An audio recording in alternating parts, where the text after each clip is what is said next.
Students कैसे हैं? My self Santosh Sharma, DAV school Sikar.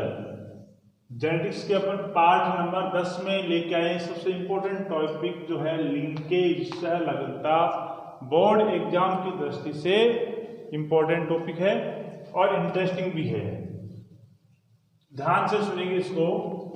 First point है, it is the phenomenon of the certain gene staying together during, सब लिखा में staying together during inheritance through generation without change और separation as they are present on same chromosomes.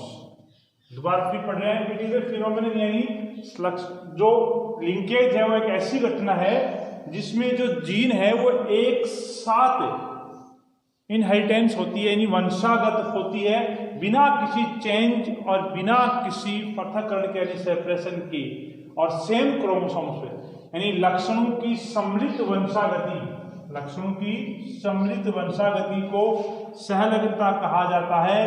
अर्थात अपन ये कह सकते हैं जीनों के साथ साथ रहने की प्रवृत्ति, जीनों के साथ साथ रहने की प्रवृत्ति क्या कहलाएगी? लिंकेज कहलाएगी। तथा इनका एक पीढ़ी से दूसरी पीढ़ी में, एक पीढ़ी से दूसरी पीढ़ी में एक साथ स्थानांतरण होने को सहलगनता कहते हैं। यानी कहने का तात्पर्य यह है कि जो जीन होती है वो एक साथ ट्रांसफर होती है। अब ऐसा समझ में नहीं आता, आप ये सोचते कि चार ऐसे दोस्त हैं जो बहुत ही घनिष्ठ हैं, जब क्लास के अंदर बैठते हैं वो एक ही बेंच पे बैठते हैं।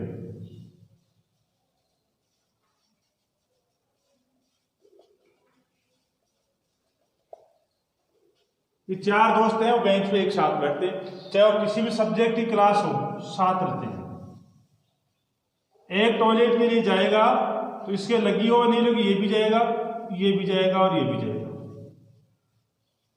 चारों एक साथ जाएंगे। बाजार में घूमने के लिए जा रहे हैं, काम एक के है लेकिन जाएंगे कौन? चार, क्योंकि ये क्या है, एक साथ रहते हैं, अलग रह नहीं सकते। बदमाशी करेंगे तो भी क्या करेंगे? चारों एक साथ करेंगे। और फिल्म देखने जाना है एक को, बाकी जो पढ़ाई कर रहे हैं तीन, घर पे फोन कर दिया कि भाई फिल्म देखने चलना है, बोला हाँ कितने बजे? बोला 10 बजे। 10 बजे सारे के सारे एक साथ एक चौपाटी में मिल जाते हैं और जाके पिक्चर हॉल में पिक्चर देख के आते हैं। मतलब एक साथ जाते हैं, एक साथ रहते हैं। इसको अपन क्या बोलते हैं? सहलगनता। सह मतलब साथ, लगनता यानी लगाव, यानी उसका एक साथ इस तरीके का लगाव है जो एक साथ रहने के लिए उसको प्रेरित करता है। यानी उसके दिमाग के अंदर एक ऐसी चीज फिट हो गई कि अपन जब तक साथ नहीं है, साथ नहीं जाएंगे तो अपन कुछ नहीं कर पाएंगे। सेम वैसे ही लिंकेज है, सहलगनता है, जो एक साथ सारे जीन के हैं वो ट्रांसफर होते हैं। जैसे ही हम आपको एक जीन का जो है क्रोमोसोम्स होती है बताएंगे। जैसे ये मैंने एक क्रोमोसोम बनाया, ऐसा का ऐसा ही मैंने एक दूसरा बना दिया, ठीक है। इस क्रोमोसोम के अंदर मैंने जीन ए और जीन क्या लिखा मैंने? बी। यहां मैंने इसमें लिखा gene A, gene B, gene C और जीन टी। यहां मैंने ए बी लिखा, ये अपनी मान सकते हैं, यहां पर लिखा सी और क्या लिख दिया मैंने? डी लिख दिया।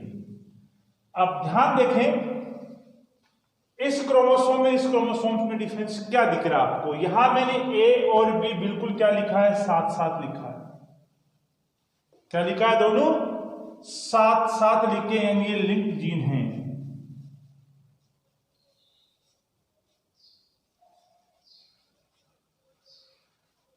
लिंक्ड जीन है।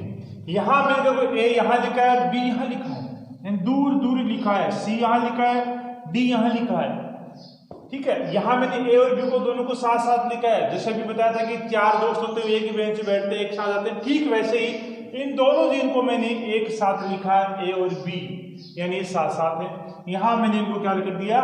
दूर दूर। जो लिंकेज का केस है,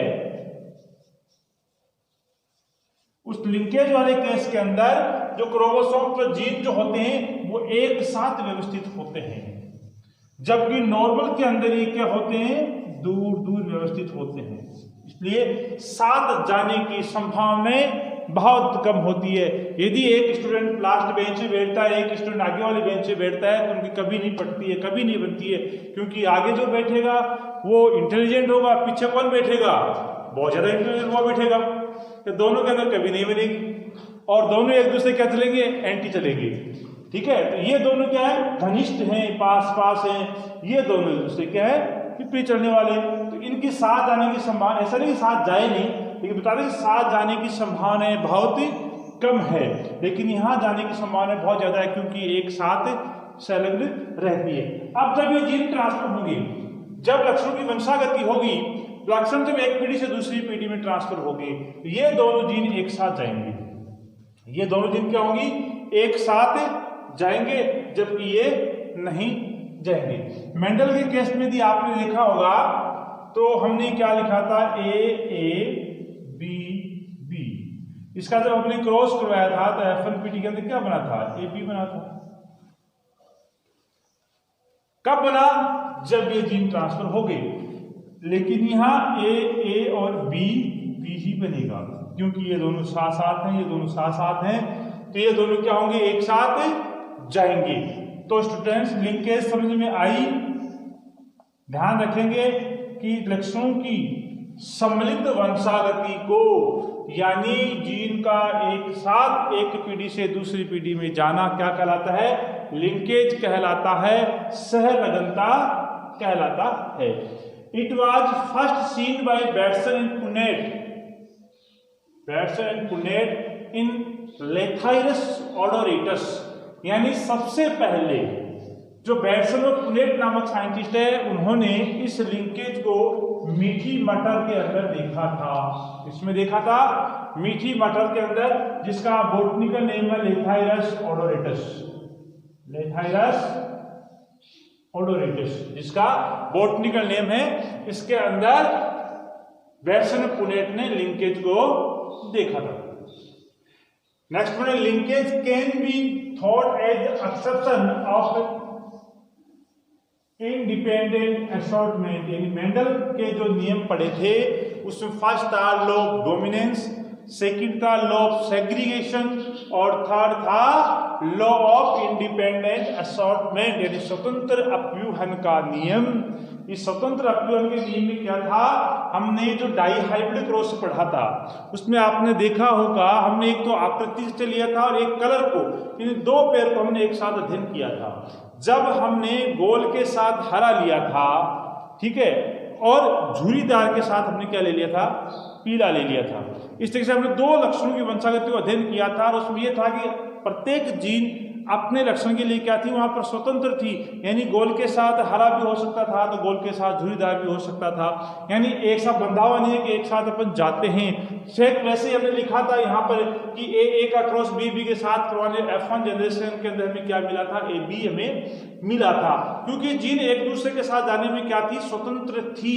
इसका मतलब यहाँ क्या लिखा हमने, यहाँ साफ साफ लिखा कि एक दूसरे के साथ जाने में स्वतंत्र नहीं है, जो पास पास है, सहलग्न है, लिंक्ड जीन है, वही एक साथ जाएगी, यानी ए और बी यहाँ पे क्या जाएगी, साथ जाएगी, ये और बी एक साथ नहीं जाएगी। मतलब लिंकेज जो है वो मेंडल के स्वतंत्र अपव्यूहन का जो नियम है उसका क्या है, अपवाद है। अपन ये कह सकते हैं लिंकेज जो होगी वो स्वतंत्र अपव्यूहन के नियम की पालना नहीं करेगी।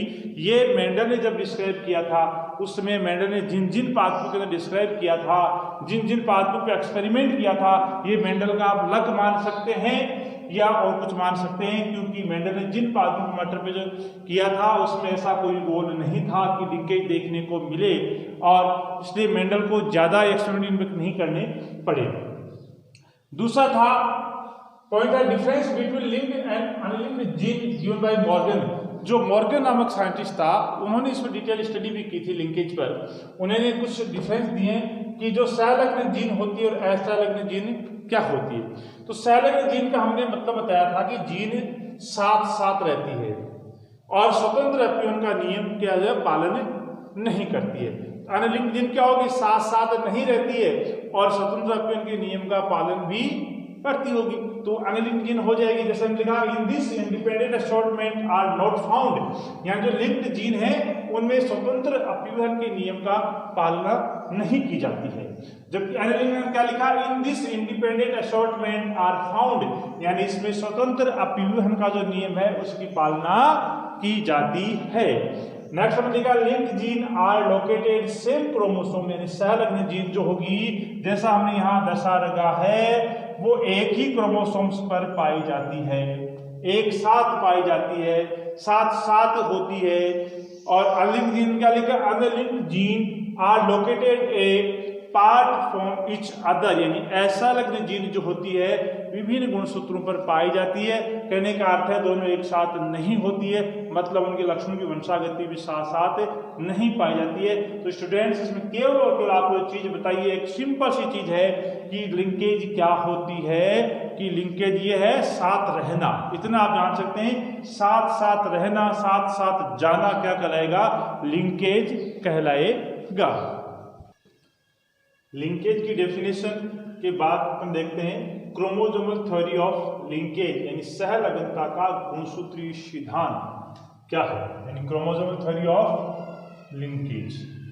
सो द फर्स्ट पॉइंट है chromosomal theory of linkage is proposed by the Morgan, यानी मॉर्गन नामक साइंटिस्ट ने जो सहलग्नता है उसका गुणसूत्रीय सिद्धांत दिया था। किसने दिया था, मॉर्गन नामक वैज्ञानिक ने सहलग्नता का गुणसूत्रीय सिद्धांत दिया था।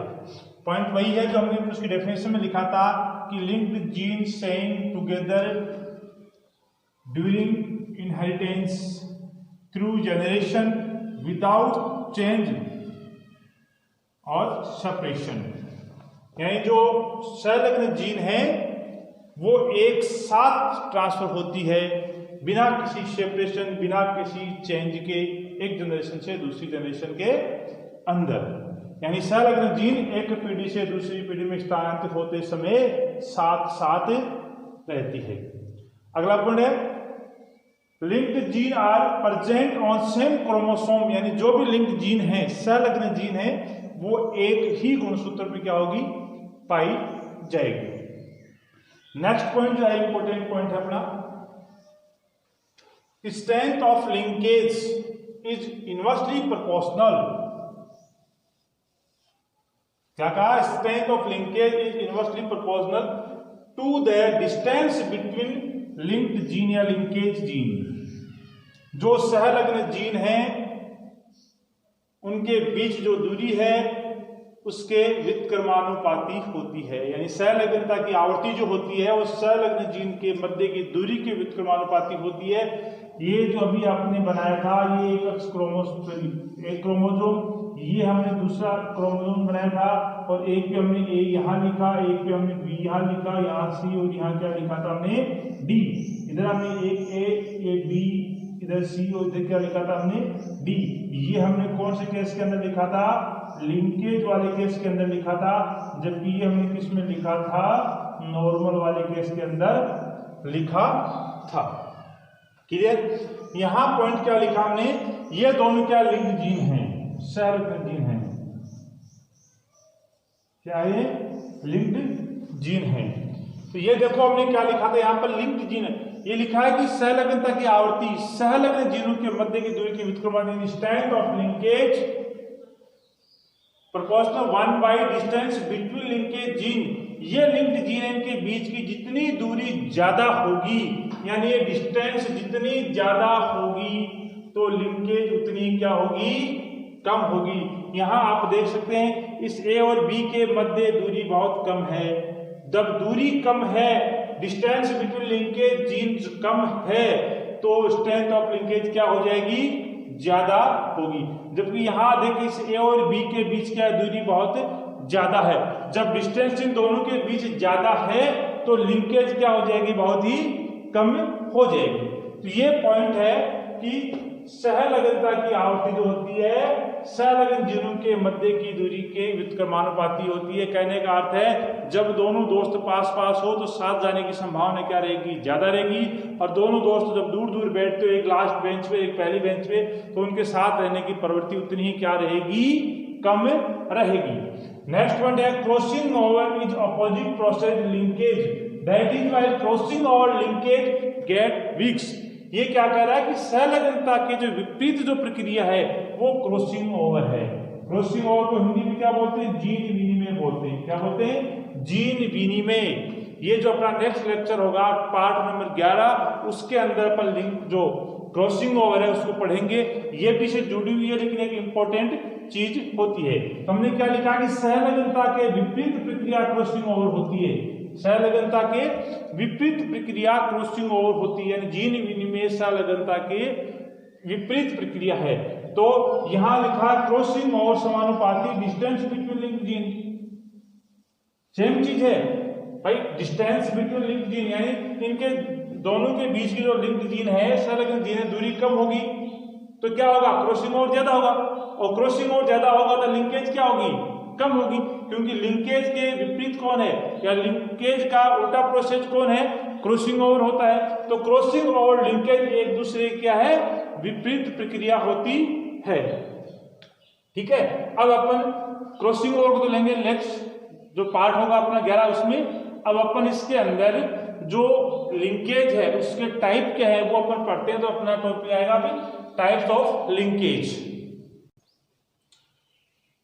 सहलगनता के प्रकार में हम देखेंगे कि there are two types of linkage, यानी दो प्रकार की होती है। एक तो लिख रखा हमने कंप्लीट लिंकेज, दूसरा हमने लिख रखा इनकम्प्लीट लिंकेज, यानी पूर्ण सहलगनता और अपूर्ण सहलगनता। नाम से ही आप देखेंगे पूर्ण सहलगनता यानी पूर्ण रूप से साथ साथ रहना।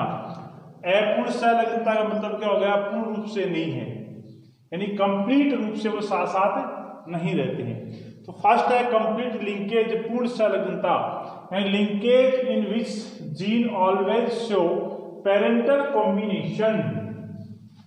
Linkage in which gene always show parental combination, it never form new combination, यानी ऐसी सहलगनता जिसके अंदर केवल और केवल पैतृक संयोग ही हमें मिलते हैं, नए कॉम्बिनेशन हमें नहीं मिलेंगे। यानी always show parental combination. Parental का मतलब क्या हो गया? जैसे हमने ए और बी के बीच क्रॉस करवाया तो ये ए बी आना चाहिए था, नहीं आया। पूर्ण सहलग्न है मतलब ए आया और क्या आएगा? बी आया। मतलब कंप्लीट रूप से क्या मिला हमें? ये नहीं मिला। तो कंप्लीट रूप से हमें ए और बी मिला, मतलब सेम एज पैतृक यानी पेरेंट्स के जैसा हमें मिला। तो अपन ये कह सकते हैं कि सारे के सारे जो कॉम्बिनेशन मिलेंगे, जो कंप्लीट कॉम्बिनेशन मिलेंगे, और सारे के सारे क्या होंगे? पेरेंटल कॉम्बिनेशन होंगे, न्यू कॉम्बिनेशन नहीं होगा। यानी इस प्रकार की लिंकेज में सहलग्न जीन सदैव पैतृक संयोग दर्शाती है, सदैव पैतृक संयोग दर्शाती है, यानी पेरेंटल कॉम्बिनेशन शो करेगी, नए संयोग नहीं, यानी कोई भी नया कॉम्बिनेशन ये नहीं दर्शाएगी। पॉइंट नंबर सेकंड क्या है? Crossing over is absent in it because gene are located very close on chromosomes. ये क्या कह रहा है कि इस प्रकार की सहलग्नता में जीन विनिमय यानी क्रॉसिंग ओवर है वो अनुपस्थित होता है, एब्सेंट होता है। कहने का मतलब यह है कि जो जब लिंकेज कंप्लीट है तो उसके अंदर क्रॉसिंग ओवर क्या होगी? एब्सेंट होगी। उसका कारण दे रखा है क्योंकि जीन बहुत पास पास होती है। जैसे हमने वो बनाया था अभी कि इसके अंदर हमने ये लिया था, इसमें ए इधर लिया था, बी इधर लिया था, दूसरा जो हमने बनाया था ऐसा उसके अंदर ए यहाँ और बी यहाँ, यानी जीन दोनों क्या एकदम पास पास है। और जब जीन दोनों पास पास है, बहुत नजदीक नजदीक है, तो इसके अंदर इनको क्या कहा था हमने? लिंक्ड जीन कहा था। और लिंक्ड जीन कहा था मतलब लिंकेज के केस में होता है, यानी इसके अंदर क्रॉसिंग और क्या होगी? अनुपस्थित होगी। केवल और केवल क्या होगी? लिंकेज होगी, सहलग्नता पाई जाएगी यदि जीन बहुत पास पास है। तो इसका उदाहरण दे रखा है आई कलर इन ड्रोसोफिला, यानी ड्रोसोफिला के अंदर जो आंखों का जो कलर है वो कंप्लीट लिंकेज क्या है? उदाहरण है। दूसरा अपने पास है इनकम्प्लीट लिंकेज, अपूर्ण सहलग्नता, यानी यहाँ पर जो जीन है वो पूर्ण रूप से सहलग्न नहीं है, यानी कंप्लीट रूप से सहलग्न नहीं है, या अपनी ये कह सकते हैं साथ साथ यानी पास पास नहीं है। When new combination also appear along with parental combination, ये क्या कर रहा है, new combination also appear along with parental combination, यानी पैतृक संयोग जो था, पेरेंटल कॉम्बिनेशन था, उसके साथ साथ कौन सा मिलेगा, न्यू कॉम्बिनेशन भी मिलेंगे। यानी कहने का तात्पर्य है कि पैतृक संयोग के साथ साथ नए संयोग भी हमें मिलेंगे। इस प्रकार की सहलग्नता में सहलग्न जीन यानी पैतृक संयोग के साथ साथ नए संयोग भी दर्शाती है। और ये नए संयोग क्यों मिलते हैं, ये लिखा है new combination is due to crossing over, यानी जब इन जीन के मध्य क्रॉसिंग ओवर होगा तब हमें पेरेंटल कॉम्बिनेशन के साथ साथ न्यू कॉम्बिनेशन भी मिलेंगे। यानी इनके बीच यदि कोई क्रॉसिंग ओवर हो गई जब, तो हमें इस ए और बी के साथ साथ हमें ए बी वाले भी क्या होगा, मिल जाएगा। ये सब अलग अलग ज्यादा मिलेंगे कम, लेकिन पेरेंटल कॉम्बिनेशन के साथ हमें न्यू कॉम्बिनेशन मिलेंगे in case of incomplete linkage के, यानी अपूर्ण सहलग्नता के केस के अंदर हमें क्या मिलेंगे, पेरेंटल कॉम्बिनेशन के साथ साथ न्यू कॉम्बिनेशन मिलेंगे। जबकि ये जो अपनी है कंप्लीट लिंकेज, इसके अंदर केवल और केवल क्या मिलेंगे, हमें पेरेंटल कॉम्बिनेशन ही मिलेंगे। In this linkage parental combination is more in number and new combination is less in number due to very less strength of crossing over, यानी इस प्रकार की जो इनकम्प्लीट लिंकेज है उसके अंदर हमें जो पेरेंटल कॉम्बिनेशन मिलते हैं उनके साथ साथ क्या मिलेंगे, न्यू कॉम्बिनेशन भी मिलेंगे। लेकिन पेरेंटल कॉम्बिनेशन मोर इन नंबर, यानी संख्या के अंदर क्या मिलेंगे, ज्यादा मिलेंगे, जबकि new combination less in number, यानी संख्या के अंदर क्या मिलेंगे, कम मिलेंगे। इसका कारण क्या लिखा गया है, due to very less strength of crossing over, यानी जीन विनिमय यानी क्रॉसिंग ओवर की आवृत्ति बहुत कम होती है। यानी क्रॉसिंग ओवर होता तो है, जीन विनिमय होता तो है, लेकिन बहुत कम मात्रा में होता है। इसलिए जो हमें नए कॉम्बिनेशन मिलेंगे, तो नए संयोग मिलेंगे वो कम मिलेंगे, और पैतृक संयोग जो है हमें क्या मिलेंगे, संख्या के अंदर ज्यादा मिलेंगे। नेक्स्ट अपने पास है फैक्टर अफेक्टिंग लिंकेज, यानी सहलग्नता को प्रभावित करने वाले कारक, यानी ऐसे कौन से कारक हैं जिनसे सहलग्नता है वो प्रभावित होती है। फर्स्ट है डिस्टेंस बिटवीन लिंक्ड जीन, यानी सहलग्न जीनों के बीच की जो दूरी है उससे सहलग्नता प्रभावित होती है। जैसे आपको कहा था, बताया था, फिर बना रहे हैं क्रोमोसोम्स की ए और बी,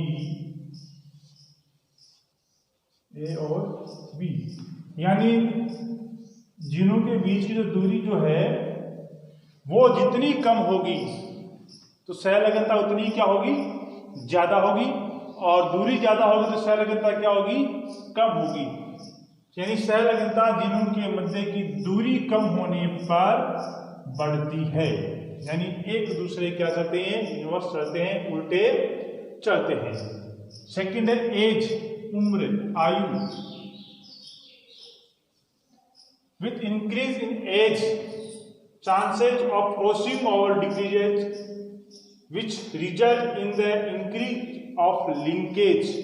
ये क्या कह रहा है कि उम्र बढ़ने के साथ साथ, एज के बढ़ने के साथ साथ जीन विनिमय यानी क्रॉसिंग ओवर कम हो जाती है, यानी इनकी अदला बदली क्या होने लग जाती है, कम होने लग जाती है। कब, जैसे जैसे उम्र बढ़ती है वैसे वैसे इनके क्रॉसिंग ओवर होने की जो प्रवृत्ति है वो कम होती जाती है, और जैसे ही क्रॉसिंग ओवर कम होगा तो सहलग्नता क्या होगी, बढ़ जाएगी। क्योंकि हमने पहले पॉइंट लिखा था कि सहलग्नता की विपरीत प्रक्रिया जो है वो कौन सी है, जीन विनिमय है, क्रॉसिंग ओवर है। यानी क्रॉसिंग ओवर बढ़ेगी तो लिंकेज क्या होगी, घटेगी, लिंकेज बढ़ेगी तो क्रॉसिंग ओवर क्या हो जाएगी, घट जाएगी। यानी तो एक दूसरे क्या चलते हैं, ये एंटी चलते हैं, एक घटेगा तो एक बढ़ेगा। थर्ड है टेम्परेचर यानी ताप।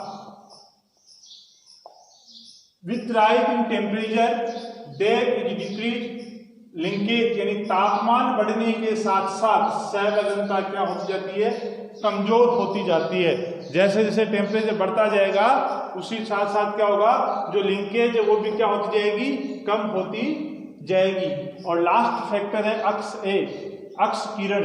Due to X ray crossing over, due to X ray crossing over increases and linkage decrease, यानी अक्स किरणों के प्रभाव से जीन विनिमय यानी क्रॉसिंग ओवर तो बढ़ता है, अक्स किरणों के प्रभाव से जीन विनिमय यानी क्रॉसिंग ओवर,